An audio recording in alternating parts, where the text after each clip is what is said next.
Welcome to this section. The next area I'm going to cover is the nature of open fire. So, in an open fire, the hot gases rise into the atmosphere with little effect on the temperature. Due to convection, basically it goes up to the atmosphere and you've lost all the heat. And therefore it has little effect on the temperature of the materials actually involved in a fire, because 70% of heat goes up due to convection and generally 30% travels out due to radiation. As a result, you're going to get a lower fire growth rate than in an enclosed space, obviously because all the heat in an open fire is gone. Whereas a fire in an enclosed space is totally different because the heat can't escape. All the heat from that material burning is in that room and it's not going anywhere. It's going to be travelling up and across due to convection and radiation. Now, the speed of fire growth then can obviously be quite devastating with two phenomena. You've got a flashover and a backdraft. So in enclosed spaces you get flashovers and backdrafts. Let's go through them both in turn. What is a flashover? Well, the definition of a flashover is the transition from a localised fire to full room involvement, and it occurs when a fire is free burning in a room with unlimited oxygen. The oxygen supply can come from an open door, window, ventilation system, whatever, but if it's got free oxygen, it generally will lead to a flashover. Now, the fire spreads upwards. When it reaches, due to convection, when it reaches a ceiling, it travels across. Now, the radiated heat from the fire, as it's travelling across, starts to radiate down, and it starts to preheat everything in the compartment. Now, as the smoke layer comes down, the total thermal radiation from the plume increases and increases, and because it's inversely proportional to the square of the distance, the radiated heat starts to heat up everything in the room, and this will start to decompose, pyrolyse, and give off vapours. Now, when this gives off the vapours, there comes a point where either those vapours reach their ignition temperature, or the flame reaches the gases and then a flashover occurs. Now let's just see here a flashover. Now, do you have a real Christmas tree at Christmas time? Well, if you do, you better be careful, because did you know again, a 6-foot Christmas tree, if ignited, will give off a 16-foot flame. 16-foot flame. This video footage here is a real Christmas tree, real time. This is how flammable a real Christmas tree is. Now, I've always had real Christmas trees, always. Until I saw this, I've got 15 years experience of the fire service. When I saw this, I would never have a real Christmas tree again. Because the problem is, a real Christmas tree, when it dries out in your house, which it will do, it dries out, all it is thousands and thousands and thousands of needles covered in oxygen. That is the fire growth rate you are going to get from a real Christmas tree. Now, can you see there? Total room involvement, that's your flashover. As you can see again here, the clock at the side there, this is showing you how flammable a real Christmas tree is. The heat travels across, the heat travels down, radiation, and here what you'll start to see now is that the carpets and furnitures will start to give off vapours, so it's decomposing. There comes a point where the total thermal radiation from that plume will cause a flashover, and this happens in approximately 33 seconds. Now, I showed that video on one of my courses, and a lady on the course said to me, "That's a real Christmas tree." I said, "Yeah." She says, "My friend has a real Christmas tree and she still puts candles on it." She says, "Should I tell her?" Should you tell her? I'd tell her. I'll send her the video footage. Now, not only that, have you ever seen in these protected stairways in hotels? The manager's walking around, there's a cardboard box underneath the stairway. The manager walks around, get that box out, it's flammable. Bring in the tree. They bring in a 15-foot real Christmas tree into a protected stairway. If that catches fire, you've seen the video footage, is it a good idea to bring a real Christmas tree into a protected stairway? No. So let's summarise a flashover then. For example, a piece of furniture is ignited in a domestic room. The fire involving that furniture can produce a layer of hot smoke due to travelling across, which spreads along the ceiling. The hot, buoyant smoke layer grows in depth as it's bounded by the walls of the room. The radiated heat from this heats the surfaces of all the combustibles in the room, causing them to give off flammable gases via pyrolysis. When the surface temperature becomes high enough, they ignite. The resulting flame spread across all the combustible materials is very rapid and basically can engulf the entire room within a few seconds, and that is basically the transition from a localised fire to real full involvement. That is a flashover.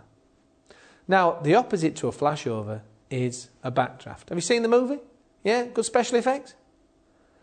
A backdraft is a situation which can occur when a fire is starved of oxygen. So it runs out of oxygen, it breaks down the triangle of combustion, basically consequently the combustion ceases. However, there's still the gas is being given off and there still might be the heat, it's just a lack of oxygen. If oxygen is reintroduced to the fire, for example a window breaks or you open a door, it results in a near explosive effect as the gases expand, so the oxygen seeps its way in, it meets the heat and fuel. Then it burns. As it burns, it expands. As it expands, it creates a pressure wave which pushes the smoke and hot gases out of the opening. As that heat, followed by the combustible gases, goes through the opening and it reaches fresh oxygen, you have a backdraft. Now, the characteristic signs of a backdraft include you will normally get yellow or brown smoke, smoke which exits through very small holes and you'll see small puffs coming out of the room, and it's often found around the edges of doors and windows. Any doors and windows which appear brown or black when viewed from the exterior are signs of the backdraft, and these darker colours are caused by the product of incomplete combustion. In other words, soot's being given off because there's not enough oxygen, lack of soot. Firefighters will often look to see if there's soot on the inside of windows and in cracks around the room, and it indicates there's a backdraft. The window might have cracked because of the heat, for another example. And the windows may also have a slight vibration due to the pressure differentials. As it's blowing out and sucking in oxygen, it's pulsing. As it's pulsing, this is another indication there's a backdraft. The surrounding environment may give you indications of backdraft because it will be extremely hot. Now, if firefighters discover a room pulling air in by itself, pulsing basically, for example through a crack, they generally will evacuate immediately because this is a good indication that a backdraft's basically imminent. Now, these are very, very dangerous situations, backdrafts, and they can even surprise firefighters. A lot of firefighters used to be killed in backdrafts because we always used to say in the fire brigade, you don't put water on smoke, only on flames. What they didn't realise was, at the time, was smoke is a flammable gas. Smoke is a product of incomplete combustion and is capable of combustion. Now, what do the firemen do then if they've got to enter a room where they suspect a backdraft? What are they going to do? Basically, they generally ventilate from the highest point, allowing the heat to escape at higher levels. Or another method they used to use, where they'd have one firefighter with a jet, with basically a hose on spray, and one guy at the door. One guy would crouch down with a spray and he'd say, "Are you ready?" They would open the door. And the firefighter on the ground would spray water onto the hot smoke. And then they'd shut the door. They'd leave it 30 seconds, they'd open the door again and do it again. And they kept doing this. What are they trying to do? Well, they're trying to basically decrease the temperature of the smoke, because this can only happen if the triangular combustion there. In other words, the gases have got to be above their ignition temperature. If you can cool it down to cold smoke, then you haven't got the triangular combustion. You will not get a backdraft, you'll just get smoke coming out. Now I'm going to show you a video of a backdraft. This is a video of a backdraft. Now all they're doing in here is burning wood. So as you can see, there's the fire. They're just burning wood inside a compartment. And what it is, it's starting to run out of oxygen. There's not enough oxygen in this particular building. Well, all they're going to do in a minute is open a door or a window to show you what a real backdraft comes from. So if they open the door, they'll let the fresh oxygen in. They've opened it now. This is a real backdraft. Now look at the force of this. Bang. that is a real backdraft. What's burning there? Smoke. As you can see, all the smoke's gone. Smoke is a flammable gas, but it needs oxygen. Here, you open a window, you let the oxygen in, bang, you get a backdraft. A phenomenon, when a fire's run out of oxygen, you re-get oxygen and it causes a backdraft. One more time here. Someone says to me, what if you open the door and then you change your mind? Well, if you've let sufficient oxygen in and you shut that door, it might be too late. The backdraft will basically throw open the door. And that's a backdraft. That is why you never open a door if you see smoke coming under it, because it could generate a backdraft. Now, we've covered backdraft and flashover. Do you understand the difference? Flashover, there's plenty of oxygen, transition from a localised fire to full room involvement, and the backdraft is where there's a lack of oxygen. Now, the next area I'm going to cover is the mechanism of an explosion. Okay, a mechanism of explosion. Now, both dusts and flammable vapours, gases, can cause explosions, and this can be defined as the rapid flame propagation throughout an area containing dusts or flammable gases or vapours. Now, for an explosion to occur, there must be certain conditions there. And the most important is that that explosive material must be within the certain limits. Basically, the LEL and the UEL, which we covered there. The lower explosive limit and the upper explosive limit must be there for an explosion to occur. Now, explosions can occur in both unconfined spaces and confined spaces, and both of these can result in a loss of life, property, and damage to the environment. Now, certain explosions occur with flammable dusts. Yeah, dust is a flammable. Dusts are flammable, some are anyway, and therefore there must be certain preconditions. So there's certain preconditions for a dust explosion to occur. And these preconditions are, firstly, the dust must be explodable. Not all dusts are capable of exploding. Certain ones are, like sugar, flour, starch. It must be capable of being airborne. It's got to be allowed to be airborne. The dust particles must be of a suitable size, and generally the smaller the better. And the whole idea is, if you can get a dust fine enough that it acts like a gas, because combustion is a vapour phase reaction, the closer you can get that dust to being small is more like basically a gas. The more violent it is, the more likely it is that it will explode. So it must be of a suitable size. It must be mixed within the explosive range. So in other words, dusts have flammable ranges, for example, between 5 to 12%. So you've got to have enough dust in the air to explode. And finally, there must be a sufficient source of ignition. So not all dust will explode with static, for example. So there must be the ignition source.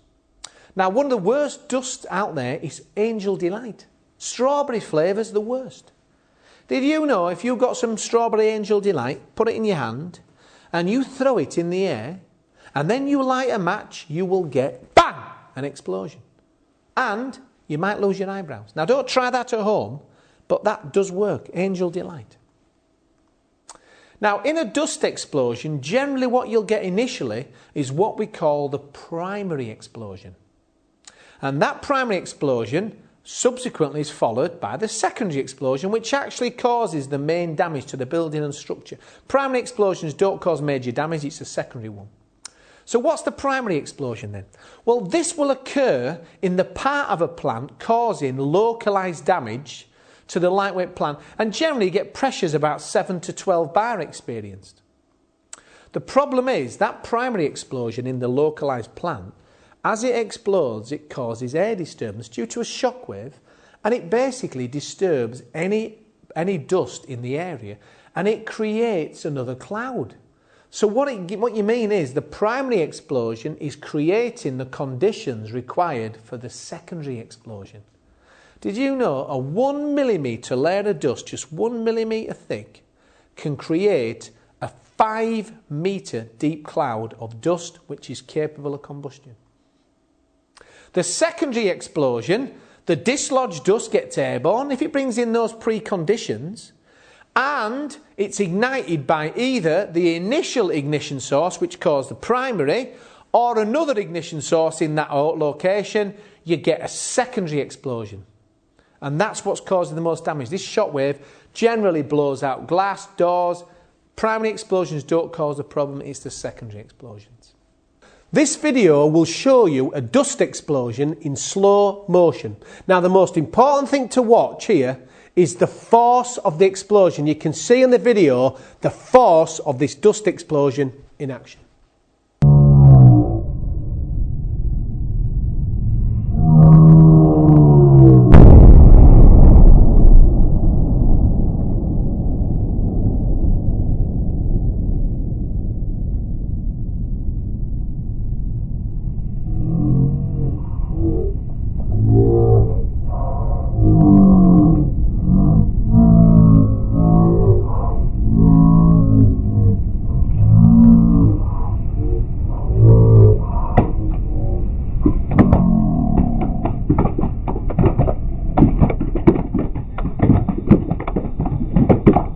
So how do you prevent a dust explosion?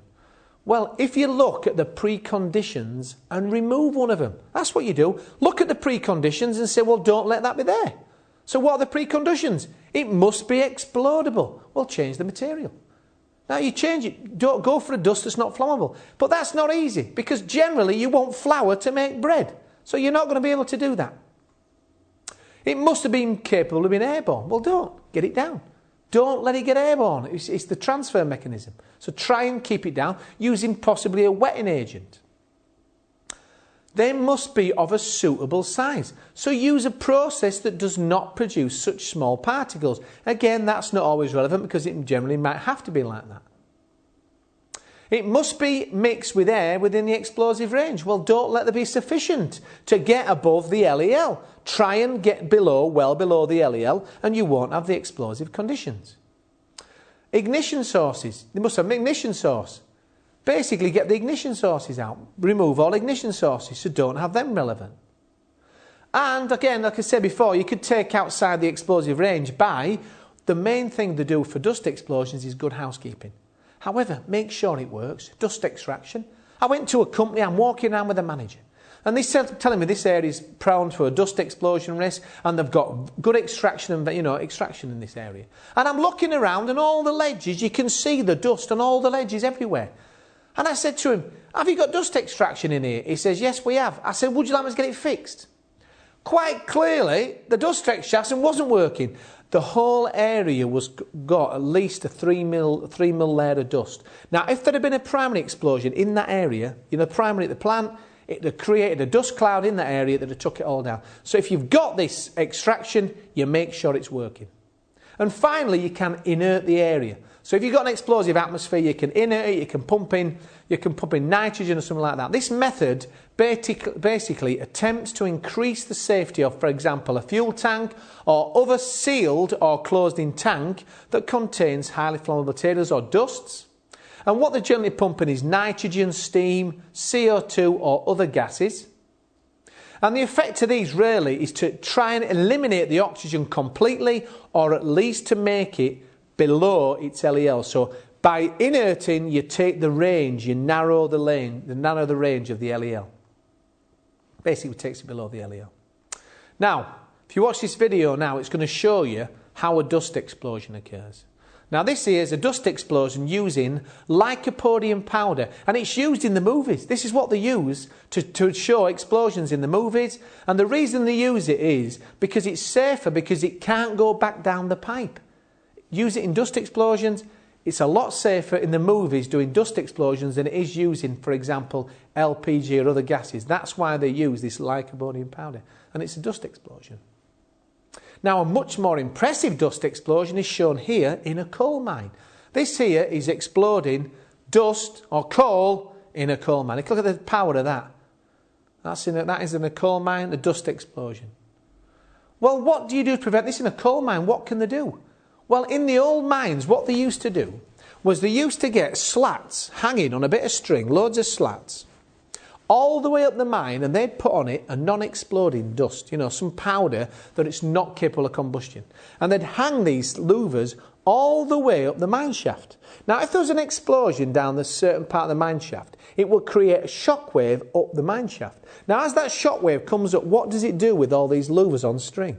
Well, they'd all sway, and all the dust would come off. And what happened is, all the way up the mine shaft, by that shockwave coming up, it would dislodge all of the non-combustible dust, and basically it would snuff out the explosion. That's what they used to do. Right.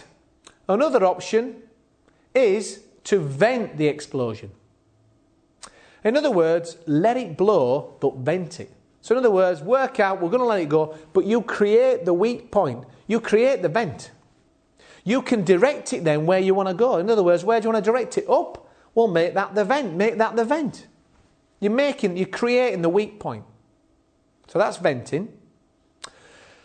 Alternatively, the plant can be designed to withstand the pressure from the explosion. So what they do is they'll work out what is the maximum explosive pressure from this particular gas or dust or what have you, whatever it is. They'll test and they'll say that this will create a pressure of 10 bar.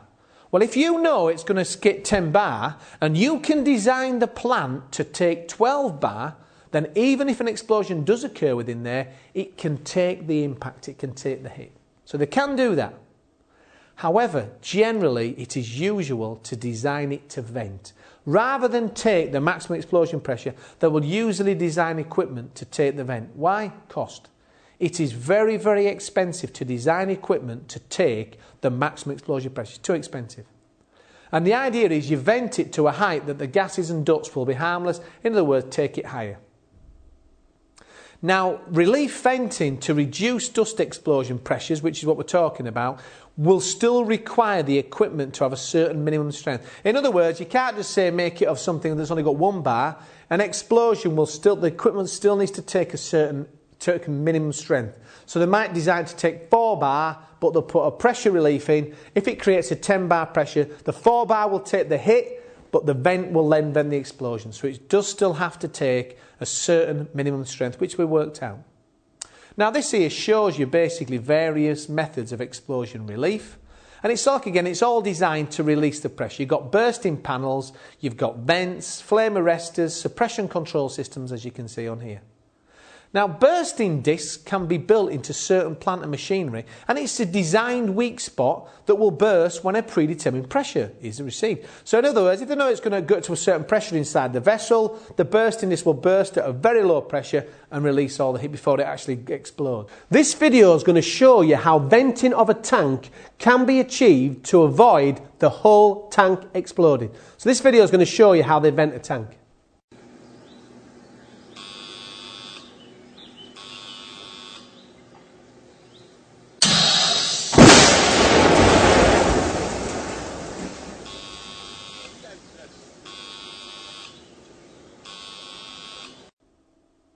What's another option to all the things we've been covering now? Well, another option is to detect and then suppress the explosion. In other words, if you can detect the explosions happen quick enough, you may be able to suppress it and put it out.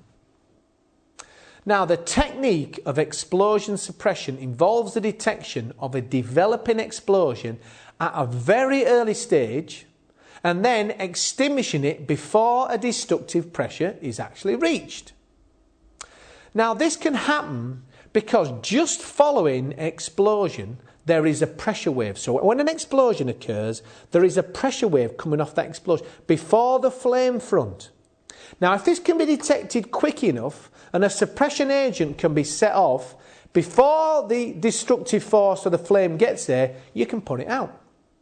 Now, you can see this explosion, this pressure wave in this video. This video is showing you here, and you'll see a pressure wave. Now, this is a chemical company which makes rocket fuel. They've had a fire and it's burning quite intensely. What you're going to see shortly is a detonation. There you go. Now, can you see that pressure wave? It comes off the explosion. You can see the shock wave basically there. It's going to show you again in slow motion. That's the shock wave given off when an explosion occurs before the flame front. And that there is a car. That's a car travelling across. It's a shock wave. Now this shock wave can be detected by a very sensitive bit of equipment, and basically if it can, then an explosion suppression system can go off, and this will normally consist of, first of all, you've got your explosion detector, you've got your control system which sets off the extinguishing agent, and you've got your suppressor unit. Now that suppressor unit will use different materials to suppress an explosion. It's stored under pressure and it's released at very high speeds. Now the choice of the suppressant material will depend on a number of factors. However, a good suppressant normally should have the following properties. First of all, it must have a good quenching ability. It must be able to absorb rapidly the heat from the combustion zone. So it must be able to absorb the heat. Dilution properties. The suppressant concentration in the unburnt mixture should have the effect of diluting it to a point where it becomes non-flammable. And wetting, especially if it's a liquid suppressant. The unburnt dust particles are rendered non-flammable by the absorption of liquid suppressant. So basically, absorbs a liquid suppressant, it becomes non-flammable. Now this picture here shows you generally how an explosion suppression system works. You've got your explosion there, you'll have your pressure wave which will travel away and it reaches the detector. Now that detector might be able to detect an increase in pressure as low as 0.02 bar. And as soon as it picks up that pressure increase, it thinks we've got an explosion, it sends a signal to the electrical power unit and the suppressor, the quenching agent is set off immediately, the suppressor, and it puts out the fire before the explosion can get out of the zone. I mean, they do use either pressure increases, and you can also have flame detectors in some where it actually sees the flame and it sets off the suppressor. So there are other ways of detecting it, but the main one generally is by this pressure wave. Where are you going to get these explosion situations? You can get them during hot work. You can get explosions in crude oil tankers, small pleasure craft, garages, inspection pits.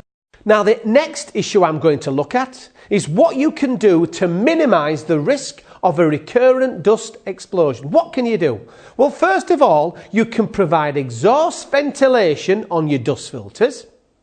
You can enclose any open bag dust collecting filter units. You can ensure that seal joints on flour handling systems to prevent the escape of dust, so they're all sealed. All the joints, make sure they're all properly sealed. You can insulate hot surfaces, for example, by lagging the pipes. And you can ensure the surface temperature is kept below that required to cause ignition using safe electrical equipment and making sure you bond all metal work to earth. Make sure it's all bonded. You can ensure that regular maintenance of plant is carried out, and critically ensure a high standard of housekeeping is maintained, including the use of vacuum cleaners to reduce to a minimum the accumulation of dust on high ledges and floors. I remember I went to a client, they had a dust explosion risk. I'm walking around the risk area and I said to the manager, have you got a dust extraction system in here? He said, yes, we have. I said, well, would you like me to get it fixed?